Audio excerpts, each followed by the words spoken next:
بسم الله الرحمن الرحيم والصلاة والسلام على أشرف المرسلين سيدنا محمد عليه الصلاة والسلام.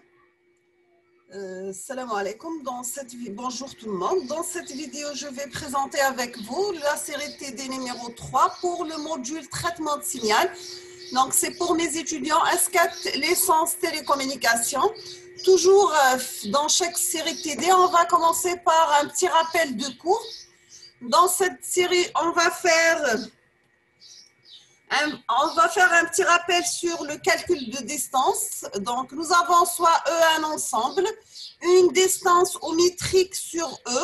C'est une application D de E par E dans R et en les propriétés suivantes.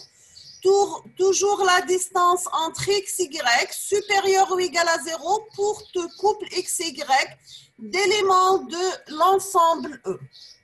La distance de x, y égale à 0, c'est seulement si nous avons x égale à y, c'est-à-dire la distance x égale à 0, la distance y égale à 0. La distance de x, y, c'est la même chose que la distance entre y et x, et on va faire le petit changement de place là. Donc, c'est pour tout couple x, y d'éléments de E.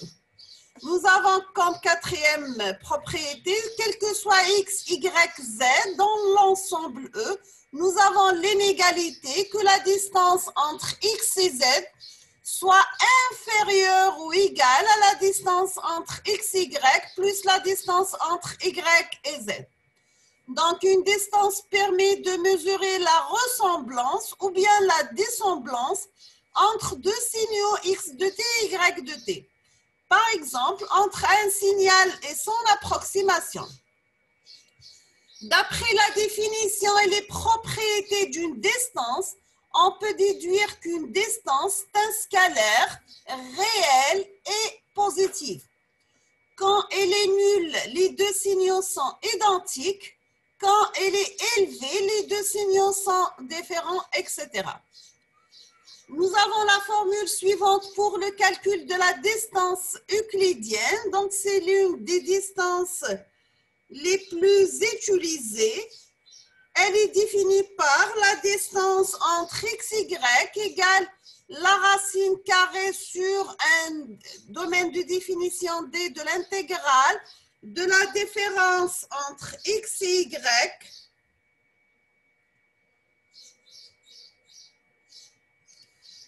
x de t moins y de t en valeur absolue élevée au carré.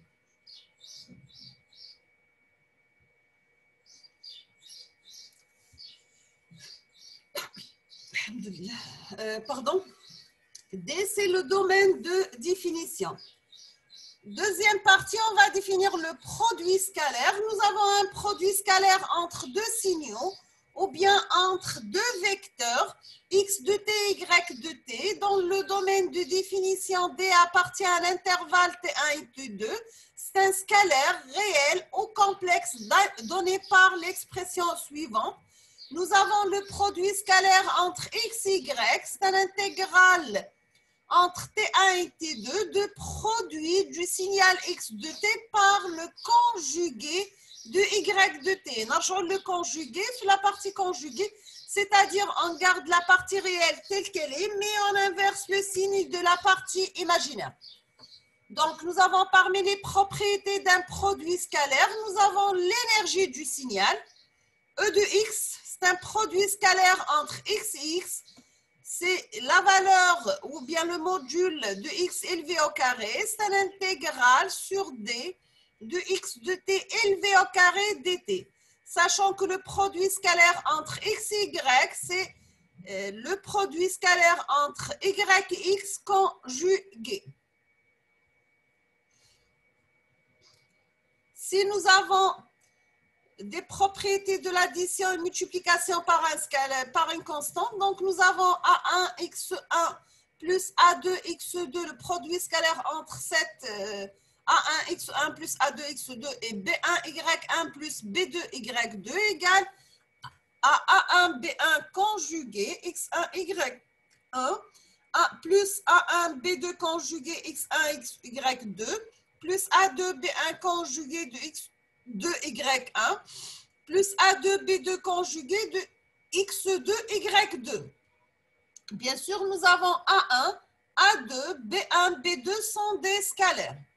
Bien sûr, si nous avons deux signaux, bien deux fonctions x de t, y de t sont orthogonales. Si nous avons le produit scalaire entre x et y égale à l'intégrale de t1, t2 de x de t, y de t, t conjugué dt égale à 0. Donc, nous avons, il faut faire attention, ces deux signaux sont orthogonaux dans l'intervalle T1 et T2, d'accord? Donc, il y a le produit scalaire nul. Voilà, les deux signaux sont orthogonaux. Ceci ne signifie pas obligatoirement qu'ils sont orthogonaux partout. Quelle est la relation entre distance et produit scalaire? Donc, le lien entre le produit scalaire et la distance euclidienne est donné par d au carré de xy égale, c'est l'intégrale T1, T2 de x de t moins y de t élevé au carré dt. Élevé au carré, donc on peut le mettre du produit de x de t moins y de t fois x de t moins y de t conjugué. Donc c'est un produit scalaire, la distance à dire élevé au carré, c'est un produit scalaire de différence x moins y et x moins y. Donc, on obtient par définition, c'est le module de x2 au carré plus y2 au carré moins 2 fois la partie réelle du produit scalaire entre x et y. Donc, si nous avons x de t, y de t orthogonaux, donc on aura le produit scalaire entre x et y nul. Nous avons la relation suivante devient d carré de xy égale à x moins y élevé au carré égale à x carré plus y au carré. Donc, on appelle ça le théorème de Pythagore. Maintenant, on revient aux combinaisons linéaires. Nous avons une fonction y de t. C'est une combinaison linéaire de fonctions phi k de t formant une base de fonctions et d'ordre grand M. Elle s'écrit par y de t égale la somme pour m égale à 1 jusqu'à grand M de alpha m phi de m de t. Bien sûr, si on va faire une approximation du signal x de t à l'aide d'une combinaison linéaire, on aura toujours l'erreur d'approximation. Elle est donnée par la différence des deux signaux x de t moins y de t. Donc, l'erreur élevée au carré égale la distance élevée au carré entre x et y.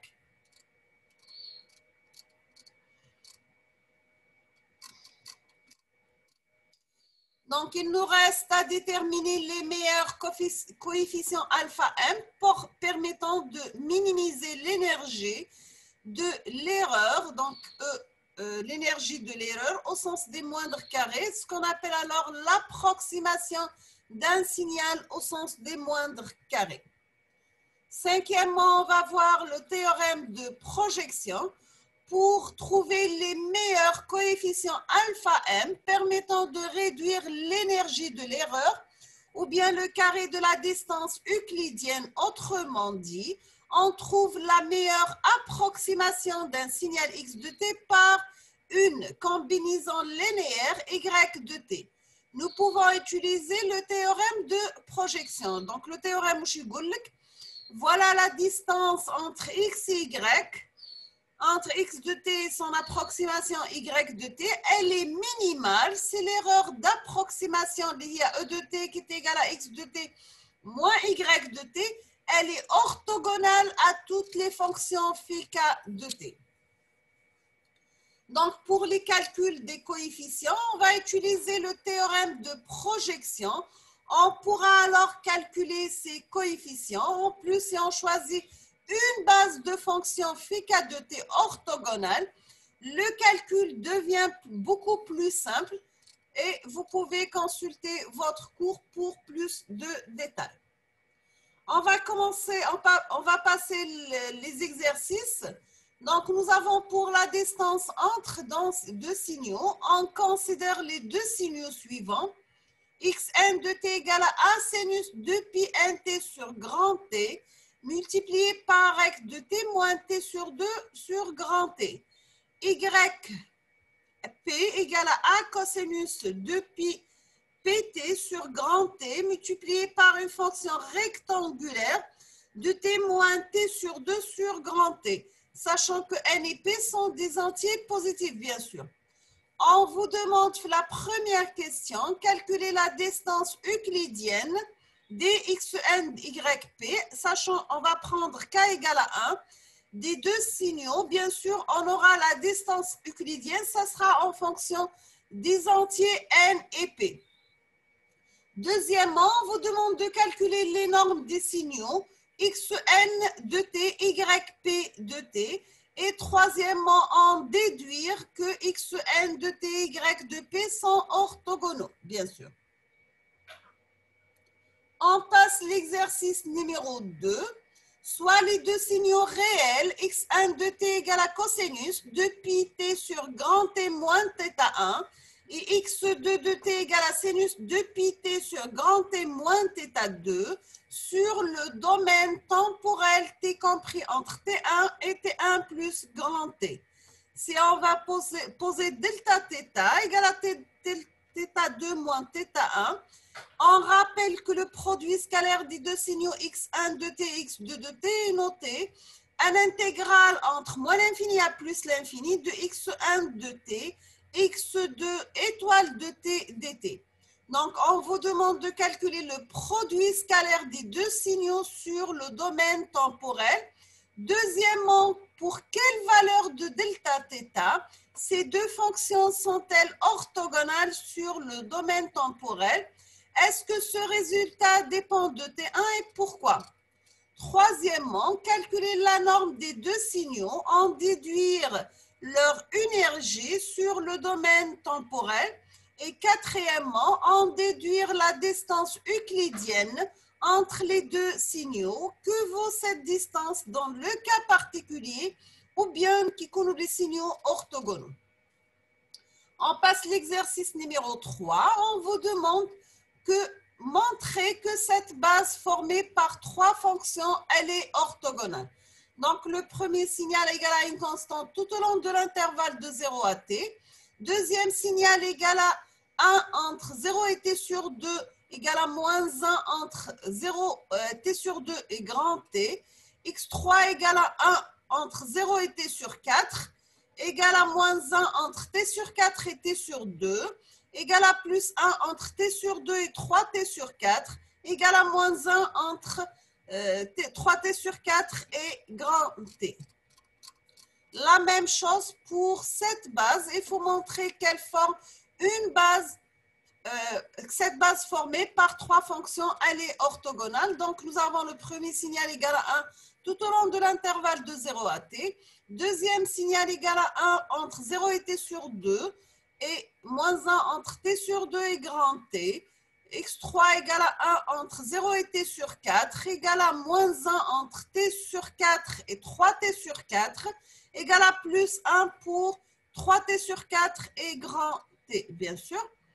On termine avec l'exercice numéro 5. On se propose de rechercher l'approximation S tilde du signal S de t par une combinaison linéaire de trois fonctions exponentielles décroissantes qui sont les phi k de t égale à exponentielle moins kt définies sur un intervalle de 0 à plus et l'infini. Nous avons phi 1 de t égale à exponentielle moins t, phi 2 de t égale à exponentielle moins 2t, phi 3 de t égale à exponentielle moins 3 de t. Donc, vous avez le signal S de t et là, son approximation. Bien sûr, vous avez le signal avec les trois bases formées qu'on vous demande de chercher s'ils forment une combinaison linéaire ou non. Donc, nous sommes à la fin de la vidéo pour cette troisième série. Dans la prochaine vidéo, Inch'Allah, je vais faire la correction de cette série d'idées ou bien de ces exercices. Je vous souhaite bon courage, bonne chance, beaucoup de succès et à la prochaine vidéo, Inch'Allah. Merci beaucoup pour votre attention.